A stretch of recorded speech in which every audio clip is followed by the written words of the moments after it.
This episode of the Helping Healing Humor podcast is brought to you by Liberté Ministries. Freedom. The word alone elicits strong feelings of pride and comfort. That's because it's more than a word. Freedom is something that everyone longs to have in many areas of life. At Liberté Ministries, it's at the focal point of all they do. The word liberté means freedom, and so they strive to help those in Haiti find freedom in education, in economic self-sufficiency, and most importantly, freedom in Christ. Liberté works with 23 congregations of the Lord's people in Haiti and operates 2 schools that have a combined attendance of 600 students. They also have the Haiti School of Biblical Studies, a 4-year college that not only provides crucial training for preachers, but also for teachers and other church leaders. In addition, there is Harry's Home, a children's home that sees to the physical, emotional, and spiritual needs of many children. Go to TravisLovesHaiti.com for more information on how you can help spread the good news of Jesus in Haiti. Welcome into the Helping Healing Humor podcast with Ben and Travis, brought to you by lads2leaders.com. That is the number 2, lads2leaders.com. And we, that being Ben and I. Ben, how you doing? I'm great. We're coming to you hanging out here from Ministry League Experience Weekend, the inaugural Ministry League Experience. Last night we shared some information at the Creators Conference, which they are giving me credit with, that being my idea. Credit or blame, we'll see how that goes. But it was good. It was fun to kind of deliver some of the do's and don'ts that we've learned on this podcast journey, the things that have been beneficial, the things that haven't. And as we always say, the best thing about this whole thing is you guys that listen and make it happen in your input. So feel free to hit us up sometime. hello@benandtravis.com if you got some input. Join our Facebook group, facebook.com/groups/Ben and Travis. You can give us all the feedback you want. Anytime. In there, we do appreciate it if it's nice. We do, but criticism, constructive criticism is helpful as well. So we'll take it. We do like to know what we can do better, what you guys might want to hear about, what you guys may think is beneficial to you. And we try to think of things that we think are, but you guys might have some other ideas. And we try to keep it a little interesting, which kind of leads into a little bit of what we're going to do today, a little bit more of a different spin on some things. Yeah, I just want to make sure, whatever you're listening to this on, make sure to subscribe. If you're on Apple Podcasts, Spotify, subscribe so you get that notification. If you're seeing it on YouTube, subscribe. Hit the notification bell so you don't miss an opportunity to make fun of us or listen along, whichever one. Either one. You choose to do. But we're going to jump on and talk a little bit about movie quotes, maybe inspirational movie quotes. And I don't know about you, but I love going to the movies. I've gone to the movies by myself before just because I wanted to go to a movie. And I don't know if anybody else feels like sharing that sad story, but I just love going to movies. I've always experienced, love the popcorn, love all that good stuff. And we certainly have movies that we have been inspired by. And you guys use that word. You guys are suffering as a result of because of the comedy that we've watched through the years. We've always kind of been in awe of Lonnie Jones's ability to write skits and do things. And when we kind of ask him about that, it just comes off from his head. Yeah. And all of our stuff comes from something we've seen before. Like, hey, have you seen this? Yeah. You remember how they did this? And so you probably noticed that on commercials or whatnot. A lot of things have been spinoffs through the years. But and it's kind of amazing, even like fictional things, the movies that are fictional, there are things that you hold on to and can get you through tough situations, even though that didn't really happen outside of the filming of it, or unless in some cases you don't know that it didn't happen, but we don't know that it did. So, but they are kind of cool how you can depend on things like that sometimes when things are tough, things are hard, and maybe you're struggling a little bit. I know a lot of people who will even today watch TV shows. Some people watch movies over and over again that are just help them either feel better or whatever the case may be. Might They're just call them comfort. Comfort shows things. or comfort movies. Yeah, and I think I went to a conference several years ago where they talked about the idea of hypnosis and what happens with that and the relaxation and the different things. And one of the examples they used is if you ever go to a movie theater and you're so ingrained in the movie that you don't notice people walking in and out. And even maybe at the end of it, if the theater clears out and you're still sitting there staring at the screen, you've somewhat been hypnotized. You know, you go out to eat with somebody and you get so enthralled with the conversation, the whole place empties out and you didn't notice it. You've been so focused on something that, you jump at anything that happens, something comes out on the screen because you're just super focused on it. And so there's an element of that. We kind of get lost in those movies. I once watched a lady run screaming out of the movie theater from the front row all the way to the back and never come back because she was so scared by something that happened in the movie. So we can be impacted, good, bad, or ugly. So we wanted to talk about some of the quotes that maybe stand out to us, and we would love for you guys to throw some out there to help us, because I know that you've probably experienced different ones than us. So anyway, Travis, what's one? I know I've heard you speak of a few, but what's one that stands out in your mind? It's amazing to me how many of mine come from the Rocky series. And I remember growing up, and I loved Rocky 2. My favorite Rocky was 4, I believe, where he beats the Russian because it was the 80s, right? And maybe that's making a comeback. But I remember those because I liked him to win. And I hope I'm not ruining it for you, but he loses the first time. Nope. And I really didn't like that one very much. Spoiler alert. Spoiler. If you haven't seen Rocky. If you haven't seen that one, get out of the house at some point. But, he goes and makes a trip before he's supposed to fight Apollo Creed, this big fight that he has no chance in. And he goes and looks at the arena, and he comes back home, and he tells Adrian, the love interest, I'm pretty sure I can't beat him, but I just want to go the distance with Creed. I just want to, nobody's ever went the distance with Creed. And basically he's like, I know going in that I'm probably going to lose, but I want to give him everything I've got. And which makes me also think of these horror films where the guy chasing them forever and ever. And I'm always been like, he's going to chase me for a while, but at some point, all right, let's just stand our ground, and that guy's going to go out. And he's going to be like, man, remember that time that one crazy skinny guy went all crazy on me, and I got this scar on my forehead or something. He'll always remember me, even though he'll get the best of me. But it's just that mentality of whatever the outcome is, they're going to get everything I got. And I can't tell you how many times in life I've kind of had that thought, I don't know what the outcome's going to be, but they're going to remember the day.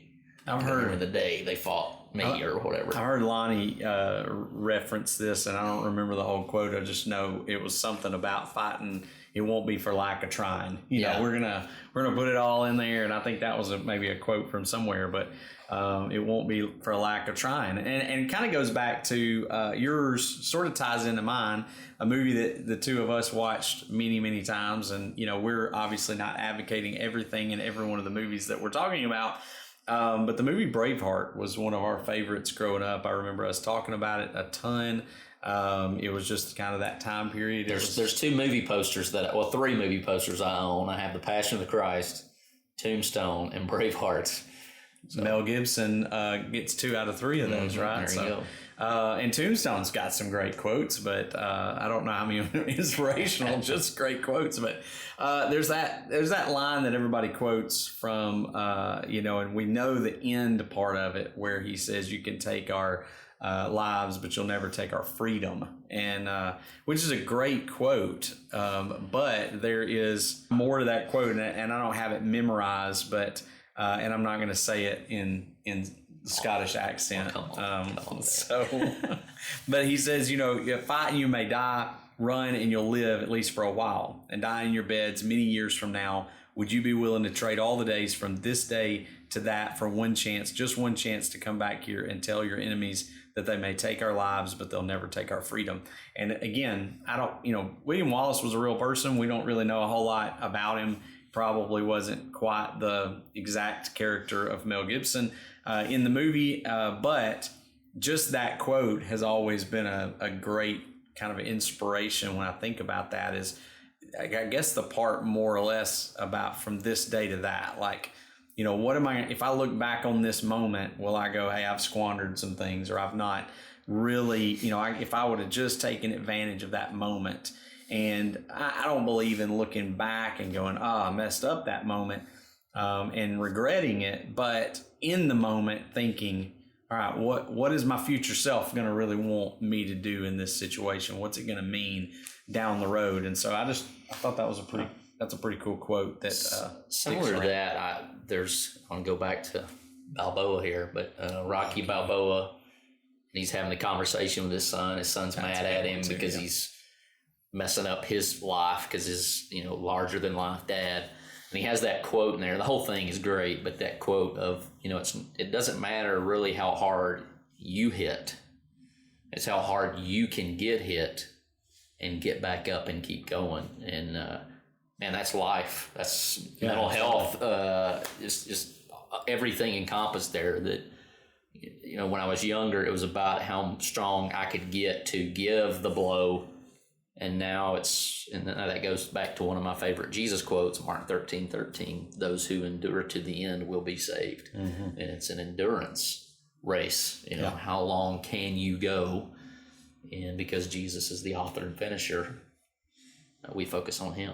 Yeah, I think in one of the previous episodes, we got asked what our favorite movie was. I think that was it, the favorite movie. And one of the movies that stands out in my mind that most people who know me well know that I'm a huge It's a Wonderful Life fan. So, and there's a lot of quotable quotes in It's a Wonderful Life, but there's a couple, I think more specifically from Clarence, who's the angel, if you've ever watched the movie, and if you haven't, and I talked to somebody the other day that hadn't, and I was like, how did you go your life without watching? You've watched it, right? Yes. I mean, at some point, it comes on a bazillion times, so it's just hard to miss it. But Clarence, after he's taken, and most of you know the storyline, but just to give you a brief synopsis of it, you've got a man who just keeps having to put off his life. Like, he thinks, when I graduate, I'm going to go and see the world. And when he graduates, he's not able to do that because his brother gets called off, I think, to the military, if I'm remembering the order right. And then he's about to go on his honeymoon. He's going to see the world finally because his brother's back. And then the crazy stock market crash and all that kind of stuff. So there's always been these things that have kept him from doing what he wanted to do. And then money gets lost. And so he's at a point where he's at the end of his rope and he's about to take his life. And so as he gets kind of prepared to do that, this angel comes to help him, and so he shows him what life would have been like had he never been born. So you've got this they go back to all the stories where George Bailey has made a difference in people's lives, and he shows him that. And so his quote to him at the end is, "It's strange, isn't it? Each man's life touches so many other lives, and when he isn't around, he leaves an awful hole, doesn't he?" That again, going back to what have we really done throughout our lives, and if we think just never, I think David in the book of Psalms basically says, I've never done anything right in my life. In sin, I was conceived in sin and born in sin.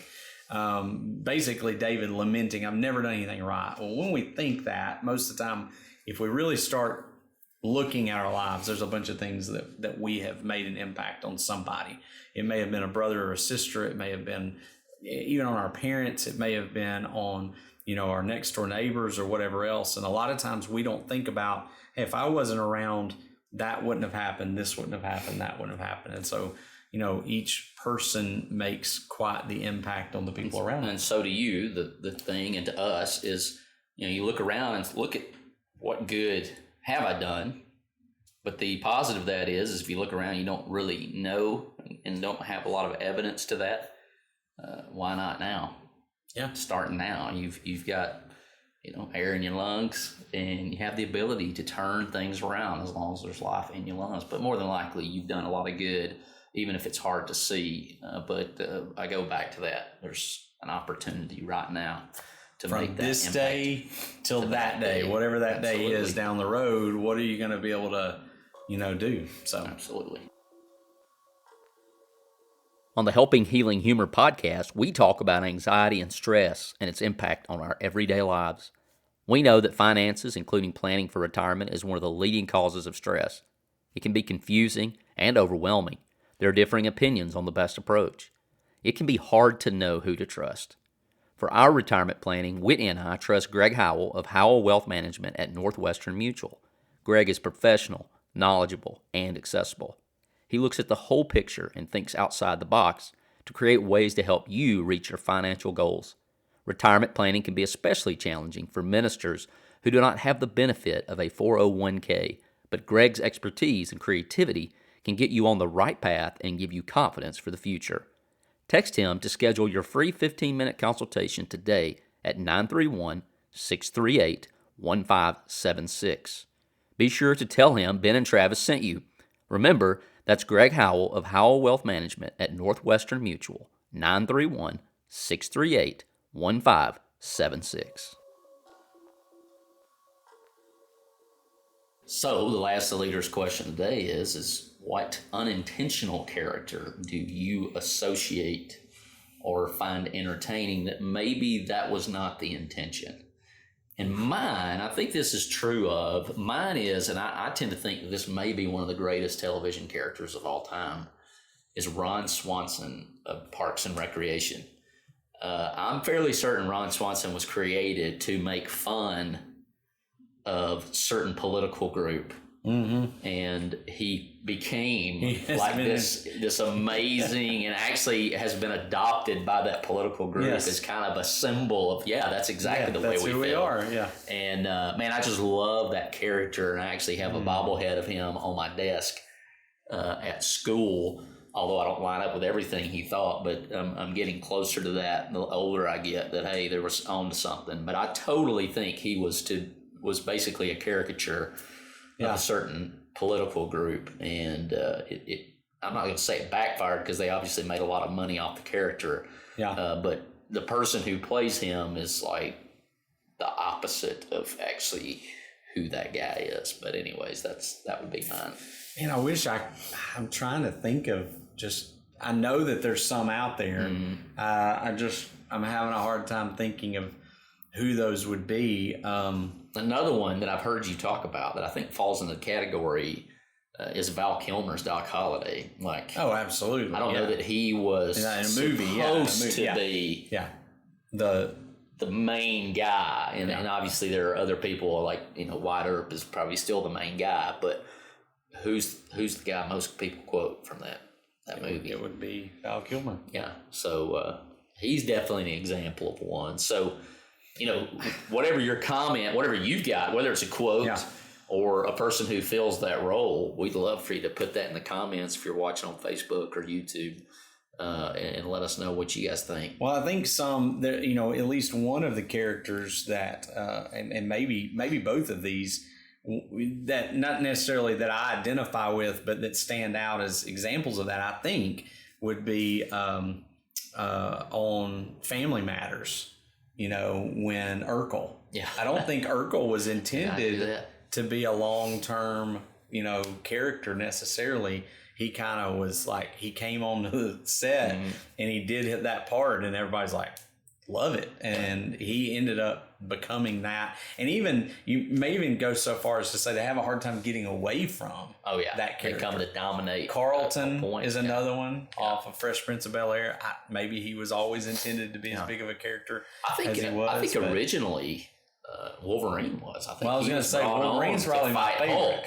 To fight Hulk. He was supposed to be maybe a one-off battle with Hulk, and man, he's one of the most popular comic book characters of all time. Well, as we wrap up our time here with you at Ministry League Experience, it's been a good experience. It's been fun talking a little bit about movies, television shows, and the impact they can have on us. And we certainly hope that all of you have a wonderful week. Ben, take it easy, man. You do the same.